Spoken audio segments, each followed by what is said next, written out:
And we're off. Hi, everyone. Welcome to episode 546 of the All Dolphins podcast for Tuesday, August 26th, 2025. And you see before you the list of Miami Dolphins roster move as they joined every team around the NFL to get to the 53 player roster limit. And to discuss all you're reading right now, we're going to give you speed readers 3 seconds to look at it. And after that, Chris Perkins from the South Florida Sun Sentinel is back here again to join me, tolerate me, to break down everything that happened today. Perk, as I give people more time to look at the list, how you doing, my man? I'm doing good. Hey, only a few people would understand what I'm about to say, but if you took the Evelyn Wood speed reading course, you'd be done with this already. Nice reference. How about that? Tell Who's me you're Evelyn old Woods? without telling me you're old. Wasn't she the character in the movie Legally Blonde? Oh, no, that was Elle Woods. Sorry. God. I can't help myself. Yes, I'm a big dork. Okay, so we've left it here pretty much all long enough.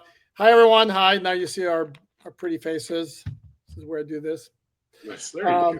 Before we get going, please like, subscribe, share, comment, all that good stuff. Don't be rude. Don't need to be rude. I just had to block a couple of people on Twitter because they were very rude. And if you're going to insult me, come up with something more clever than poop tart. I mean, seriously, like I've never heard that before. Really? Okay. Anywho, I don't know about you, Perk, but my overriding thought on these Dolphins move to 53 was like, oh, okay, they got done to 53. I mean, I was nothing juicy, nothing overly exciting. No, I don't think that there was anything juicy. I think that the roster, edge rusher was the biggest decision to me. And, we saw Quentin Bell, Derek McClendon, Grayson Murphy all get the axe. At cornerback, Mike Hilton and Kendall Sheffield were probably the two big surprises. Yep. After you get past that, you're right. And really those weren't big. Well, and Cam Smith still being here, I guess would surprise Be nice some. now. Be nice. Yeah, no, I guess that would surprise some. But Okay. look, I like what they've done with the team, with flipping it from win now to win with youth and draftees. However, while doing that, you did get rid of a lot of 30-somethings, but you don't have any depth offensively. At almost no position do you have depth offensively, and that's where you're paying a price. I love the defensive front seven. Both for starters and for depth. But my question is this a playoff caliber roster? I've got them at 9 wins, and the only year this decade that got you in the playoffs was 2022 when the Dolphins made it. How about that? And you can read Chris's further thoughts on that topic at sunsentinel.com. Check out the man's work. And check out my work at MiamiDolphinsOnTheSide.com, that of the team as well. We have a lot of stories up there today as we, dissected all these roster moves that kept going on. And this is a part where I point out this is the roster cuts to the initial 53-man rosters. The fun continues tomorrow, and this is what's going to happen on the calendar. By noon tomorrow Eastern time, every player that has been waived this week, Monday or Tuesday, and those are players with less than 4 years of NFL experience, are subject to waivers. Every team before noon Eastern time on Wednesday will put in claims for any player they would like to pick up on waivers. Now, and then you will get, if they're only team that claims a player, they'll get that player. If multiple teams claim a player, there's a waiver priority order, and it's basically the exact order of the 2025 NFL draft before trades, obviously, which means the Dolphins have the 13th pick in, so to speak, in the waiver order, which means if one of the 12 teams before them also make a claim on a player the Dolphins claim, too bad, so sad for the Dolphins. After that's done, then the league will send out a notice of all the players who have been claimed. Then once every team has received that, teams can put together their practice squad of up to 16 players, can be 17 if you have an international exemption like the Dolphins had last year with Dominican tackle Baron Matos, who, by the way, was waived injured among the roster cuts. So that out of the way. And then what's going to happen also, Wednesday's the day when teams can put players on IR designated to return beyond the 2 they were allotted on Tuesday, which the Dolphins used on Jason Sanders and Andrew Meyer, the offensive lineman, who count against the maximum of 8 for the season. Then Dolphins have 6 more moves like that. And it would not surprise me in the least, particularly since they have not officially signed Rasul Douglas, which is another big story to discuss. Then there'll be a move made to accommodate him. And the 2 guys who jump out to me as logical choices would be Ethan Bonner or Jalen Wright. Any thoughts on any of that? No, I like the Douglas acquisition. We'll talk about that later. But yeah, Jason Sanders is going to hurt. That's going to leave a mark because he's a guy who basically kicked you into the playoffs in 2022 and 2023, right? The Jets game in 2022 and the Cowboys game in 2023. So that's going to leave a mark. I have no idea who can fill the shoes of a man who was recently maligned for missing 50-yard field goals and more, but really turned into I don't know if a hero is the right term, but a savior. Is that better than hero? A reliable player. Let's put it that way. The guy's a stud. The guy's he can win top 5, top 7 kicker in the NFL. He's very, very good. And if the Dolphins want to have a kicker for the full 4 weeks, he's going to be gone, then that's another roster spot they can occupy. Or they can go the route of what they did with the long snappers last year, which basically signed a kicker to the practice squad, elevate him the maximum 3 times, say goodbye, thank you very much, sign another kicker to the practice squad. Kickers are available. I mean, and again, this is the issue of like filling in an emergency situation and then bringing in another guy for 1 game until Sanders comes back from IR. Here's my question though. Do you want to have a first-time kicker when you go up to Buffalo on Thursday night in week 3? I would think you would want that guy to have been with the team for 2 games. No, but even for week 3, they're allowed 3 games.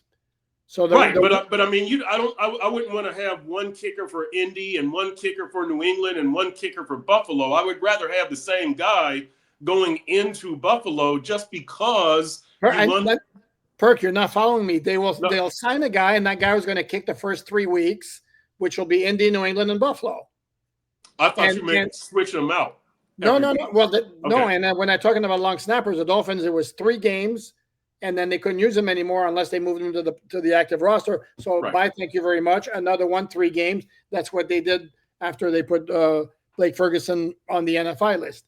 And it doesn't have to be a rookie kicker because there are a bunch of veterans out there, whether it be Zane Gonzalez, Matt Prater, Eddie Pinero. We already talked about those. Yep. So I think that's the way the Dolphins are going to go. There's really no need unless Jason Sanders is going to be out for half the year or the entire year. I think the difference between kicker for games 1 through 3 and the kicker for game 4 is not significant enough that you need to waste a roster spot on that position. Yeah, I guess what I was saying is I hope they find somebody who's worthy of being around for 3 weeks. I guess. Correct. Yeah. As opposed to switching. As opposed to going through multiple kickers. I hope they find somebody who's good for that 3 weeks right before you have to put them on the roster spot. That's the better way to say it. Okay. Sorry if I. No, I think we both misunderstood there. Yeah. Okay. Each other. We have none of this going on right now. Not yet. We'll get it though. We'll work on it. Speaking of kickers, there's another name who became available today. Actually, 2 of them. Parker Romo from New England was beaten out by Andres Borregales from UM. I'm not familiar with Parker Romo, to be honest with you. Dustin Hopkins, a guy I am familiar with, got released by Cleveland. Not great last year. Kind of bit all over the place. So whoever winds up being, you just hope that they don't miss a field goal that cost you the game. You mentioned Cam Smith and Kendall Sheffield. The thing with me here with Kendall Sheffield is, he got sidelined late in training camp. That didn't help him. And the other issue I had with Kendall Sheffield is the deep speed. And I said this before on the podcast, when we were in Chicago after a practice, he's telling us that he once was clocked at 4.26, and I flat out was like, sure. Mm-hmm. Yeah. And I just that was in the 30. So what? That was in the 30. Yeah, because I didn't see the deep speed, and in practice, whenever he got beat, usually was being able to hang with the receivers down the field. But hey, good for Cam Smith. And Channing Tindall's another big name. Channing Tindall did not make it this time. I thought he had a shot, although in my final roster projection, I had him off the team. And this is where, because I'm all about accountability, my final roster projections, I was 6 off. However, I had 6 players on the 53 who were not on the initial 53, and 6 who are, but 5 of those involve injury situations that I had on IR and they didn't go on IR, or vice versa, including Dante Trader Jr., Ethan Bonner, Jalen Wright, Andrew Meyer, and Jason Sanders. So overall, great job. Okay, no, sorry. There you go. I haven't checked mine yet, so I will give you an update maybe tomorrow if anybody cares by then. No, we should all put it on Twitter. I mean, because it's like easy to throw roster projections out there, and then if you're like somebody asked me, do you recall how well you did in your previous roster projection? I'm like, yeah, it was 53 for 53 every single year. It's like, there you go. Yeah. There you go. Check, right? Yeah. To me, again, going back to the roster makeup, to me, one of the biggest surprises is them keeping 6 interior defensive linemen, which is a very large number for a team that doesn't play a 4-3. Right. And I expect there will be some changes there, right? Okay. Yeah. That's what I think as the offensive linemen come available, I think you probably make a change at that position, 1-for-1. So you're thinking Mr. Matthew Butler, rent don't buy? Could be. He's probably the number 1 candidate. As strong as he was, he's probably the number 1 candidate over the draftees. Well, Kenneth Grant's not going anywhere, so it should be over Biggers, and Jordan Phillips isn't going. It would really be between him and Zeke Biggers, I guess. Correct, and I think, and I don't know where the scouting was throughout the league, but Zeke Biggers, from where we stand here, he was good enough that he's definitely worth keeping around, and I think somebody, if they were aware of the work he put in the summer, would want to claim him. Yep. I think so. Yeah, you would lose them. Yeah, you would lose them definitely if you let them go. So I would. I mean, the offensive line is the backup offensive line is such a weakness that you've really got to do the best you can. You've got to go all out to reinforce that position. I like what they did at corner with Rasul, who we'll get to later, but you did a good job there, Chris Greer. You've got to do an equally good job at backup offensive line. So for the record, as it stands right now, the 3 backup offensive linemen, assuming Austin Jackson starts at right tackle in week 1, would be Larry Borum, Keon Smith, and Daniel Brunskill. Yep. With Andrew Meyer starting the season on IR, out at least for the first 4 games. Liam Eichenberg starting the season on reserve PUP, out at least the first 4 games. Yep. And no guarantees beyond that. But the fact that they designated Andrew Meyer suggests that they're very confident he'll be back. Eichenberg, who knows? And Bradley Chubb started on reserve PUP last year and never was activated. So, so you have a very high level of concern with that group of backup offensive linemen, I take it? High level. We didn't see anything in off-season, training camp, or the preseason games to give me confidence that any of those guys could step in and do a credible job. So I think you've got a major concern there. Again, I don't know where I trust as the roster is currently constructed. I guess wide receiver is going to be your best area of depth offensively, even though Malik and Taj are not really proven yet because they were just drafted last season. Taj missing the season. NWI, Nick Westbrook-Akine, we haven't seen his strength emerge yet, which is using that size, that 6'2" frame, short yardage, red zone, goal line. We have not seen that emerge yet.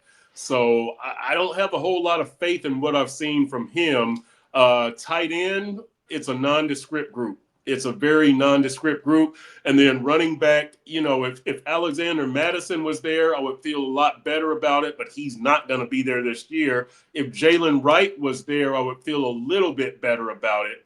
but who knows when he's going to be available. Ollie Gordon, your rookie 6th-round pick, I like him because he provides that power, that element that you don't have. Jalen Wright provides you more speed. Madison would have provided you power. I'm about filling in gaps. What you don't have on the roster, get it. You got what Jalen Wright provides. You don't have what Ollie provides, but Ollie is unproven. He's a rookie 6th-round pick. Nice skill set, but he's a rookie 6th-round pick who is going on the road for his first game. So I don't know how much you can really count on him. You really need Achane to be at 90-95% for that game, I think. Yeah, And well, quarterback. And quarterback. I don't really have a whole lot of faith in Zach Wilson as the number 2. I thought they should have gotten a veteran backup quarterback. My coworker David Furones liked Jimmy Garoppolo. I was more of kind of the Andy Dalton, whatever. I mean, but you've got Zach Wilson, so you got to roll with him. I need to be convinced. Here's the big question: do you feel better now at this time with Zach Wilson as a number 2, or at this time last year with Skylar Thompson as the number 2? Oh, well, to be honest, I felt better about Skylar Thompson at this time last year. Then Skylar got out there, and I didn't feel very good about it. I felt I got duped by this offseason competition between Skylar and Mike White, who I believe I saw was let go by Buffalo. Last year was almost a waste of time at the backup quarterback position in the off season, and I'm hoping that this year is not the same. I would have really liked to have seen Skylar develop so that they could have more continuity and at that backup position. But now you've got 2 first-year guys in this system. I'm not sure you're ahead of where you were last year. I've got to be convinced of that. No, that's fair. But the Skylar ship had sailed. I mean, you're going to be honest about it after what happened last year, where he was basically demoted in favor of Tyler Huntley, who massively is not a fit for this offense. And we just saw got released by Cleveland after he signed to be their 5th quarterback. Yeah. I want to make this point here, not to pontificate or to pat myself on the back, even though I do like that. It's a good feeling. It feels good, doesn't it? Yeah. No, I like that. But this is where I want to go back to, like, and I'm on Twitter a lot these days, as are you.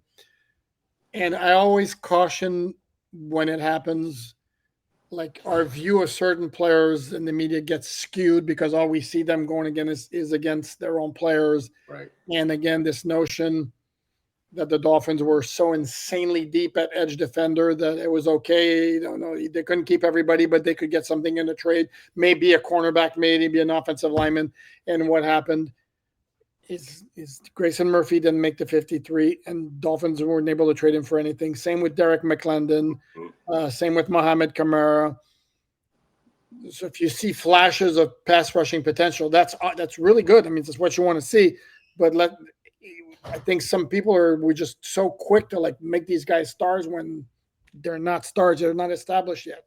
And as it turned out, the Dolphins kept the 4 established guys who have proven it in the regular season with Chubb Phillips and Matthew Judon, along with Cameron Good, who I pegged on the roster for a while because of his special teams work. Having said that, the Quentin Bell move surprised me because Quentin Bell, again, is not like a stud pass rusher, but he's solid.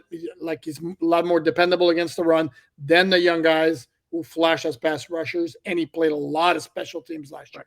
That's why I had him on the 53, and he got popped. Okay, let's move forward now to a couple of things. As you mentioned, the tight end position not really flooring you.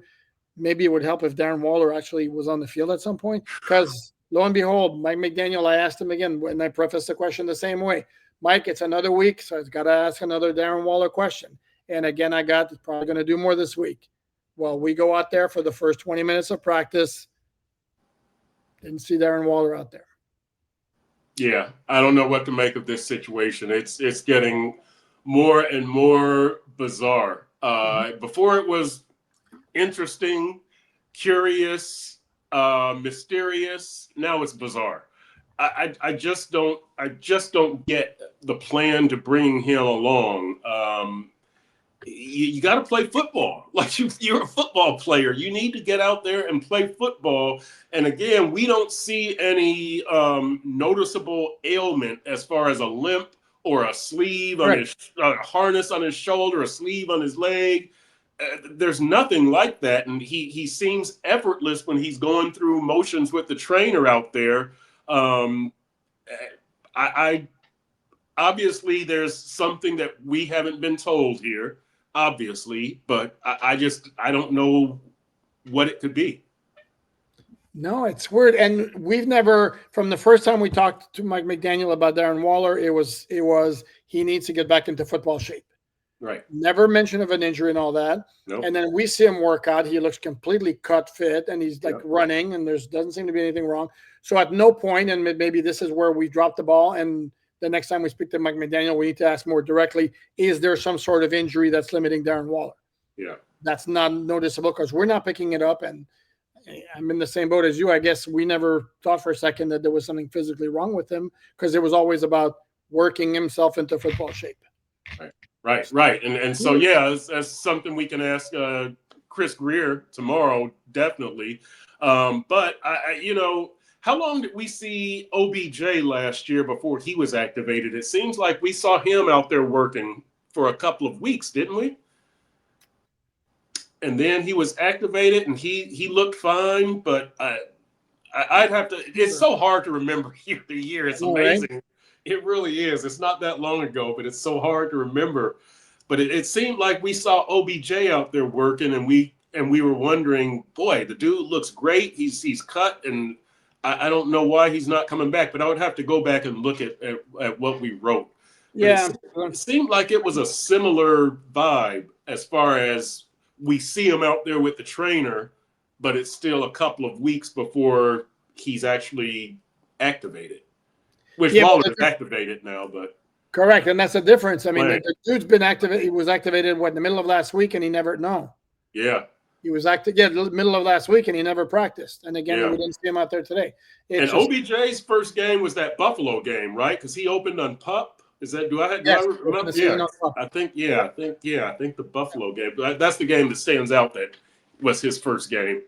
But it's no. Waller is, and you need help at tight end. That's the thing. Like, I mean, how many receptions do they have since Jonnu departed? I mean, in practice, like Tanner Connor has had a couple of catches, but some have been shaky, some drops. Pharaoh Brown, who's now gone. I mean, how many training camp receptions are on this roster right now? Not many. At the tight end position. No, correct. It's not a great position. Only they need Darren Waller to come through, and again, it would be nice to know what was going on. There is some good news, however, in terms of injury situations. Kenneth Grant was back at practice on Tuesday. Also saw Ashton Davis walk out. Didn't see him in stretching, and he walked out onto the field to join his teammates with some very, very bright, impossible to miss. I think they were lime. I'm colorblind, so I'm not sure. Maybe lime green cleats. It was like I was a little bit blinded, but helmet in hand. So very, very good to see him now back onto the field. Trying to think that in terms of the injuries, as far as the attendance. I don't think we put eyes on Austin Jackson or Achan. Nope. Tyreek was out there working. I guess he was working with a trainer. I just saw him go outside. I don't know what Tyreek did actually.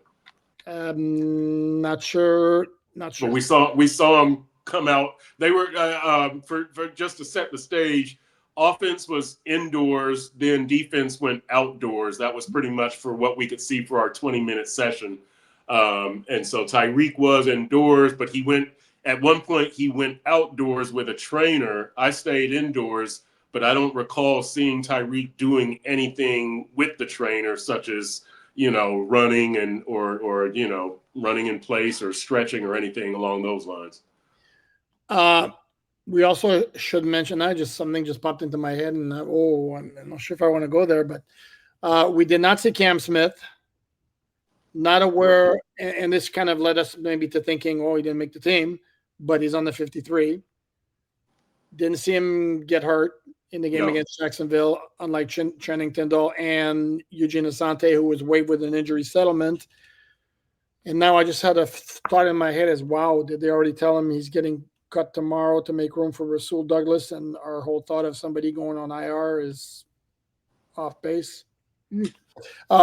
Yeah, could be. I mean, I think I mentioned on here, I saw him after the game in the locker room chatting it up with Iffy Melifonwu, Cam Smith I'm talking about. And he was in a good mood. There was no apparent injury at all.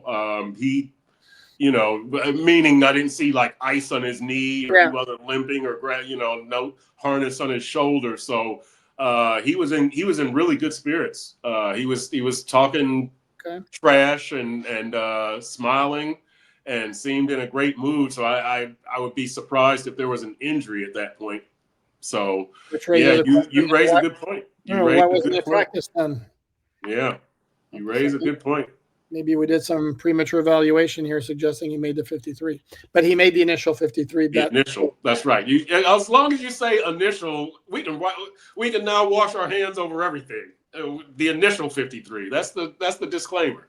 Yeah, little pop culture. Did you ever see a movie called The Paper way back when with Michael Keaton and Glenn Close? I didn't see it, but I'm aware of it. Oh, okay. That's right. You don't watch movies. You just watch clips. It's actually a good movie where basically kind of the premise is, in fact, one of the Glenn Close comments, she plays the editor, is as long as it matters, it's accurate when we printed it. If it's wrong, we can change it tomorrow. I'm not sure necessarily a great way to operate. But that's like saying you can say anything about anybody as long as you put alleged in front of it, right? Yeah, exactly. The alleged liar. Yes. Or with all due respect, and then you just they haven't seen it, so it's an old movie, but I found it very enjoyable. Anyway, so and I'm joking about alleged. Actually, that's a joke. You cannot say anything about anybody, and that's not a journalism practice. Wish I had a graphic that says humor. Right, right. People know we're not being serious there. You like the Rasul Douglas pickup? I'm going to say this very quickly though before I let you expound on it. And I say this about a lot of different players. I had this again back and forth with Waiver because it's amazing to me. Like a player gets released and seemingly, Dolphins could use him. Dolphins could use him. And to me, I tend to ask the question, why was he cut? And the question that can be asked is, why was Rasul Douglas still available? Is part of it he just didn't want to do training camp and he waited despite having offers? Maybe. The reality is, and again, this is another former Buffalo Bills player, defensive back, no less, who's coming to join the Dolphins after a down season and certainly hoping it doesn't turn into another Jordan Poyer situation.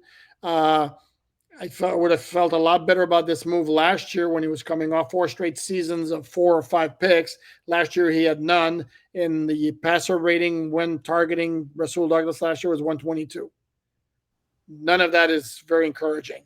Having said all that, I'm going to keep my fingers crossed that it turns out to be a really, really good move. My only thing is I hope Dolphin fans don't automatically, because he's a big name, boom, second cornerback issues solved. It's not going to be a really, really good move. But I do give Chris Greer credit for finding Rasul. And I wrote this that, like, look, I give Chris Greer credit for finding cornerbacks. Now, it's not like he found Rasul Douglas, who was in the division for the last couple of years. And it is worrisome that Xavier Howard got a job before Rasul Douglas. But I go back to what Matthew Judon told us, that you find out it's about the organization. That Judon was like, I was ready to sign. Nobody wanted to sign me. And then when the Dolphins were ready to bring me in, they brought me in. I think the Dolphins were looking, maybe Sheffield can do it. Maybe Cam Smith can do it. Maybe Mike Hilton can do it. Oh, damn, call Rasul. Screw it, call Rasul. I think that's what this is. But look, even with the Jordan Poyer thing last year, you didn't have a better answer on the roster. How many games did Poyer start? Every game that he was healthy, right? I don't know if he started all 17 off the top of my head, but he was an answer. He wasn't a great answer, but he was an answer. You're not going to be strong at all 22 starting spots, but you have somebody in Rasul Douglas who is probably a better answer than Jack Jones, a better answer than Cam Smith, better answer than Ken. Is he though? Is he a better answer than Jack Jones right now? I think that he will be. Jack, I like what I've seen from Jack at the line of scrimmage, and he's trying to learn something. But I like his aggression and all that. But let's face it, there's a reason that this guy has bounced around, and most of it has been off field. But that's a factor when you're looking at trying to go 17 games. I don't. Can you trust Jack Jones on and off the field? Can you trust him? You can trust Rasul off the field. Yeah, but let me ask you this question then. Do you prefer a guy with a massively high ceiling who will miss assignments, or a guy who is very technically sound, who generally will not miss assignments, who won't have blown coverages, but also will get beat a lot more than Jack Jones because he doesn't have the speed anymore, that being Rasul Douglas? So how do you balance those two factors? Well, the way I would balance it with this team is I will take some of those errors that Rasul will make because he's technically sound. Or does that make sense? My point is you're not going to get a ton of missed assignments from Rasul Douglas, but he will get beat physically a lot more than Jack Jones because he's going to be 30 or 31. By the way, that's for some reason on a bunch. Where do you have him at? 30 or 31? 30. Okay, because according to CBS Sports, Fox Sports, and Wikipedia, starting 31. According to NFL.com and Pro Football Reference, he's turning 30. So 30 and a half. How about this? He's turning 30 and a half. Here's what I would say. Your front seven and Minkah Fitzpatrick can help. They can help. Anybody you pick up at this time of year is going to have warts. You know that going in. You know that when you pick them up. And as for your thing, yeah, I'll roll the dice because that's all I can do. The guy has experience, and I'll take that. I'll take my chances with him over Jack Jones. See, and not having seen Rasul even on the field this year. But yes. I'm going off the way he looked last year. It's like again, he'll be sound, he'll be where he's supposed to be, but he'll get beat by somebody who's going to be faster than him. Yes. Jack Jones will stay with wide receivers, but he also can bite on a double move and get caught out of position. I think the upside with Jack Jones is obviously clearly much higher, and I'm not sure that I'm not willing to live with the occasional big play that you give up for much tighter coverage, say 80% of the time, as opposed to sound play. Don't get beat by a bad mistake or bad misstep, but you're going to give up a lot of completions in front of you. I'm not sure that I'm not sure that I wouldn't exhaust Jack Jones as a possibility, because the other part of it is if you're not willing to live with the mistakes that comes with the upside, why is he even on the roster? Rasul, because Jack Jones. Jack, yeah, Jack. Well, and Jack, you know what? And Jack's off-field stuff kind of concerns me. There are some knucklehead tendencies there. Yes, as far as the airport incident, and he had some tardiness, right? On this particular team that's trying to clean up its act from that standpoint, that concerns me. So then why have him on the roster at all? Because you weren't smart enough to draft a cornerback earlier. That's why. And you're in a bad spot now. That's why you had to call Mike Hilton and Jack Jones and Rasul Douglas, because look, you hit on you apparently hit on Jason Marshall Jr., we think, the 5th round pick. I mean, if you could have got somebody earlier, you could have hit on 2 guys and you wouldn't be calling these guys. And see, to me, I'll go. I think my final word on this might be no guts, no glory. Like, you can play it safe with Rasul Douglas, and I think he'll be fine at cornerback. But I don't know that we can expect anything special out of him. With Jack Jones, you're flipping a coin. It could turn out bad. It could turn out really, really good.